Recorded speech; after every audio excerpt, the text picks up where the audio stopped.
Hello guys, ndabashimiye nitwa Regisoge, abakurikirana ndabasuhuza, ndi kugira ngo mbereke ko cyane itahagaze kandi ko kimaze kugenda. Turacyari koroganiza ibintu byo gushyiraho mutagira ngo twarahagaze. Turacyakora kabisa, mwebwe muhumure, tuzatanga kubitera video zikurikiranye hirya no hino aho ngaho.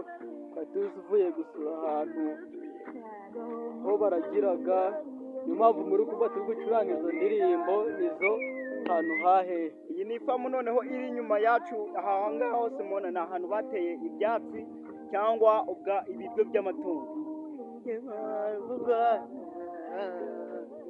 Mubandagira y'abana aha noneho ni ahantu bashora hepfo, ni ahantu bakura amazi y'inka. Ahangaha nkuko mubibona ni ahangaha bashora inka. Kariya ko muri kubona hakurya ni akazu bimirishagamo inka. Nkuko muri kubibona rero, nitwe twanahasuye kugira turebe ukuntu byifashe. Abagira ifamu ese bagira naho kwimisha izi nka zonka kugira zibashe kubona zabaha umutungo n'amata. Okay, tubahe ibindi bikurikira mwana. Urakoze.